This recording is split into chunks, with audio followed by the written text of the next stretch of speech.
característica da nossa cultura atual é o individualismo, que se traduz em diversas faces. E uma das faces do individualismo é a busca do prazer pelo prazer, ou da felicidade compreendida somente enquanto algo individual, deixando assim de lado aquilo que é, essa palavra não tem em português, mas comunional, ou seja, aquilo que é ligado à comunhão. E isto nós vemos dentro do nosso ambiente quando no mundo, por exemplo, corporativo e também no mundo esportivo, as pessoas trabalham muito para ter uma alta performance. Então as pessoas buscam uma performance muito elevada em qualquer área da própria vida, e a busca dessa performance, ela tem um objetivo: me sentir bem, ou conquistar alguma coisa que seja para mim. E isto aqui, do ponto de vista da espiritualidade, pode ser muito perigoso. E por que pode ser perigoso? Porque a vida do homem, ela é feita para a doação. E a alta performance, portanto, na vida espiritual, não é sentir-se bem. A alta performance é dar a vida ao outro, do ponto de vista cristão. E é sobre isso que nós vamos tentar refletir no dia de hoje. A segunda leitura da carta aos Hebreus vai nos dar 3 características de Cristo. A primeira característica é que Jesus Cristo, sendo Deus, oferece a sua vida em favor de todos. Todos. Nós que muitas vezes temos a mania de querer selecionar as pessoas com quem conversaremos, as pessoas com quem vivemos, e isto aqui não é mentalidade cristã. Jesus Cristo sabe, porque Deus, que existe o mal no mundo a causa do pecado, mas Jesus Cristo, mesmo sabendo do mal, se doa completamente e sem reservas. Por isso, ele expia o pecado do homem. Por assim dizer, Jesus Cristo desarma o efeito do pecado na nossa vida. E qual que é o efeito do pecado na nossa vida? O efeito do pecado é nos colocar distantes uns dos outros, porque nos coloca imediatamente distante de Deus. Se estamos distante do Senhor, não conseguiremos estar ao lado do nosso irmão. Não conseguiremos viver a comunhão com Ele. E é obviamente que no mundo que propõe uma alta performance para a pura satisfação pessoal, é o mundo que não olha o outro, porque é o mundo que deixou de ver a presença de Deus. E aí nós temos que nos perguntar se nós não somos assim. Se nós muitas vezes procuramos a alta performance por nós mesmos, sem querer que os demais sejam beneficiados com isso. O mundo não propõe o benefício da comunidade. O mundo propõe o benefício pessoal. Jesus Cristo, ao contrário, propõe a vida de todos, ou para a vida de todos. O segundo ponto que nós podemos pegar desta primeira leitura, e depois nós vamos ligar com as 2 viúvas que aparecem na primeira leitura no Evangelho. O segundo ponto é o fato que Jesus Cristo atua ao nosso favor. Jesus Cristo, mesmo sabendo que nós somos pecadores, que nós falhamos, que nós temos dificuldades, e todo mundo sabe disso aqui, Jesus Cristo atua favoravelmente a nós, não contra nós. Olha a lógica. Nós temos uma cultura, a cultura atual, é uma cultura que procura favorecer não a conversão do outro, não a possibilidade do outro sair do mal, mas quer castigar o outro, quer que o outro esteja dentro de uma situação difícil. E Jesus Cristo não, Ele atua ao nosso favor, para que nós consigamos deixar o mal. E aí a parte da homilia que eu sempre falo, Ninguém aqui, absolutamente ninguém quer viver o mal. Todo mundo sabe disso. Eu e você sabemos que a nossa vida é para o bem. Nós queremos o bem, nós queremos fazer coisas boas e nós nos incomodamos quando fazemos um mal. Quem aqui não se incomoda quando conta uma mentirinha? Quem não se incomoda quando desobedece o papai e a mamãe? Quem não se incomoda, às vezes, na relação da vida matrimonial, naquele pequeno desgaste que acontece? A gente não é feito para o mal. Nós somos feitos para o bem e queremos o bem. E exatamente porque o queremos, Jesus Cristo age em nosso favor, desarma o mal, ou seja, desarma as consequências do pecado e nos dá a capacidade de fazer o bem. Por isso, não podemos, mais do que não podemos, nós somos convidados a não ter medo do mal. E deixamos o mal de lado, aquilo que nos divide, a gente deixa de lado. Porque nós somos feitos para o bem, a nossa estrutura humana, ela é feita para o bem, não para a auto-performance individual do bem-estar pessoal. Não. Nós somos feitos para estar com o outro. E é por isso que no início da missa a gente sempre pede perdão. Porque nós fazemos as contas com as nossas dificuldades. Fazemos as contas com o nosso pecado. Fazemos as contas com o mal que às vezes parece ter mais força em nós do que o bem. Mas nós temos Jesus Cristo. E isto é importante de lembrar. E o terceiro ponto é compreender que Jesus Cristo está sempre de nós, e eu gostaria que você entendesse bem isso aqui, julgando. Jesus Cristo nos julga, mas nos julga esbravejando com a cara do mal? Não. Nos julga oferecendo um caminho novo. Jesus Cristo nos dá esta possibilidade. Então, nós temos a graça de um Cristo que na cruz expia os nossos pecados.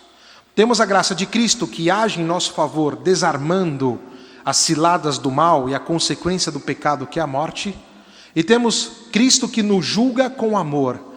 E quão bonito é, porque ter alguém que nos julga, que nos dá uma diretriz clara, com amor, nos dá muita alegria. E nos recoloca no caminho da nossa vida. E nós sabemos que o caminho da nossa vida é o céu. Mas o céu não como algo que acontecerá, mas o julgamento do Senhor que acontece agora. E por isso, enquanto cristãos, o nosso chamado é viver dentro desse julgamento lindo da parte de Deus, para que possamos melhorar e, melhorando, entrar dentro da dinâmica da nossa vida. Agora, qual que é o ponto que nós temos que converter dentro do nosso ânimo, dentro da nossa mente? Qual que é a conversão das nossas atitudes? A conversão passa em compreender que tudo aquilo que nós fazemos é chamado para a vida. E aí nós vamos pegar na primeira leitura esta viúva, a viúva de Sarepta, em que ela vivia a consequência de um mal, que era o mal do tirano daquela época, que deixou o povo com fome. Ou seja, ela estava vivendo uma grande fome, como todo o povo de Israel, por causa do mal de alguém. Olha que forte. Se apresenta diante dela o profeta Elias, e ela só tinha farinha e óleo suficiente para fazer pão para ela e para o filho. O profeta, ele vai dizer para ela: não, me dá um pedaço desse pão aí também. E ela, obediente à lei de Deus, apesar do mal daquele tirano que deixou o povo com fome, ela também deu de comer ao profeta. E vai nos dizer a leitura que depois esta mulher comeu pão para sempre. Ou seja, sempre teve pão, mesmo diante daquela dificuldade. Meu irmão e minha irmã, veja, numa situação de pobreza extrema, numa situação de carestia, essa mulher não deixou de cumprir a vontade de Deus e salvou a vida de alguém, dando de comer. A sua experiência pessoal diz isso. Quantas vezes você ajudou alguém e percebeu que depois a sua vida viveu em abundância? Você pode contar isso. Não precisa ir muito longe. Qualquer um de vocês aqui pode contar uma história dessas. Porque vocês já viveram isso. Quantas vezes nós dividimos as coisas e parece que as coisas multiplicam. né? Quem já teve a oportunidade de dividir um pacote de bolacha sabe bem o que é isso, né? A gente divide e parece que multiplica. E por que multiplica? Porque nós estamos pensando naquilo que é próprio nosso. Ser para a salvação do meu irmão. Ser para a salvação do outro. Não é uma performance que penso somente em mim. A alta performance cristã é dar a vida para que o outro tenha vida. Esse é o segredo. E aí nós vamos perceber a segunda viúva do evangelho de hoje, que ela entrega no templo. O templo em Jerusalém tinha um grande templo, e nesse templo tinha o baú das esmolas, em que as pessoas deixavam ali o dinheiro, que seria depois destinado para os pobres. E esta dimensão da doação do dinheiro, por exemplo, até hoje para a igreja, uma boa parte do dinheiro, por exemplo, que nós recolhemos aqui nas ofertas, além da manutenção da igreja, eles vão para os pobres também. Não é que fica... A igreja não lucra com essas coisas. A nossa conta não fica com dinheiro lá rendendo. A gente tem que ajudar as pessoas que precisam. Bom, só um parênteses. Mas o que ela fez? Essa mulher, ela deu as 2 moedas que não valiam absolutamente nada no cofre do templo, no cofre das esmolas. Ou seja, ela teve a capacidade de dar tudo o que ela tinha, sabendo que, dando aquilo que ela tinha, ela não teria mais nada. Mas ela deu tudo porque ela confia na providência divina. Talvez quem trabalha no mercado financeiro teria dito a essa mulher: é uma mulher imprudente, porque a própria reserva ela foi lá e deu em esmola. Mas ela percebe que aquela pequena ajuda dela vai ajudar também outras pessoas, que talvez tenham até menos do que ela. Mas ela faz isso não porque ela quer ser louvada e elogiada. Ela faz isso em nome de Deus. Ela faz isso porque ela percebe que Deus é providente e previdente com ela, assim como Deus é providente conosco. Quando é que as coisas na nossa vida começam a dar errado? Quando a gente pensa somente em nós.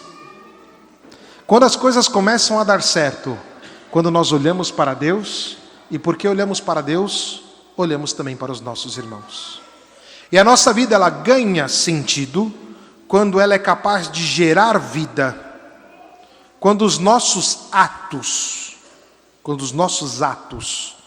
o nosso sorriso, quando a nossa esmola, quando o nosso interessar-se pelo outro, ele é verdadeiro, ele não é fruto de uma segunda intenção. Quando eu olho o outro, não pela conta bancária dele, mas por quem ele é.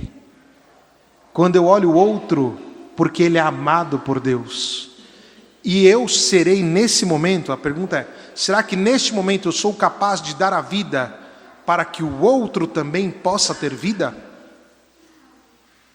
Me recordo de um testemunho de um padre, chama Luiz Giussani, que é o fundador do Comunhão e Libertação, quando os missionários que tinham ido para a África voltaram, eles voltaram muito escandalizados com uma cena. Qual foi a cena? Eles deram um dinheiro para uma mulher pobre lá na África, e o que aquela mulher fez? Ela foi lá e comprou uma presilha, não comida, ela é muito pobre, em vez de comprar comida, ela foi lá e comprou uma presilha e colocou no cabelo dela. E esses missionários estavam muito nervosos, porque como é que é isso? A gente deu dinheiro para ela comprar comida, ela foi comprar presilha, e aí o padre Giussani brigou com eles, dizendo: e vocês não perceberam bem o que vocês fizeram? Mas que bem, ela não tinha que comer. Depois que ela comprou a presilha, bonitinha, com uma flor assim, a autoestima dela aumentou e ela começou a limpar a casa, ela começou a cuidar daquilo que era o essencial naquele momento para os outros.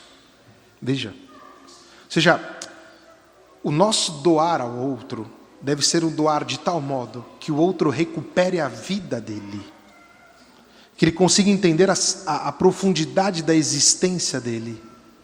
E esta existência só é possível quando, com o nosso modo de agir, nós comunicamos Cristo. E por quem nós vivemos? Porque nós vivemos por Jesus e com Jesus. E, portanto, essa ideia de uma espiritualidade fechada, intimista, não sei o quê, não, isso aqui não é muito católico. Tem que ter, não estou dizendo que não tem que... A gente tem que rezar pessoalmente também, sem nenhum problema. Mas a nossa oração é sempre também para a vida do outro. O nosso testemunho é para a vida do outro. É para que o meu irmão seja capaz de viver. E aí a pergunta que fica é: somos capazes de dar tudo para que o outro tenha vida? Como Cristo se deu na cruz, expiando os nossos pecados, agindo ao nosso favor, nos julgando com amor? Assim como essas mulheres aqui deram tudo o que tinha para a glória de Deus, mas para que o outro tivesse a vida? E aí nós vamos entender que o drama da nossa vida não é a pobreza. Aliás, vamos determinar, né? O drama da nossa vida espiritual, ou seja, nossa vida com Cristo, não é a pobreza, não são as dificuldades que nós vivemos, as tentações, doenças. Essas coisas existem, todo mundo sabe que isso existe.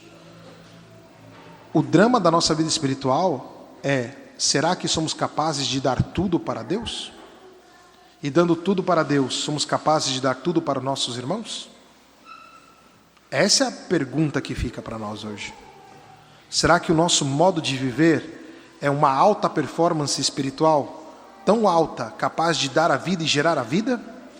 Ou o nosso modo de ser está gerando divisão, fofoca, mentira, desavença, falta de cuidado, falta de olhar?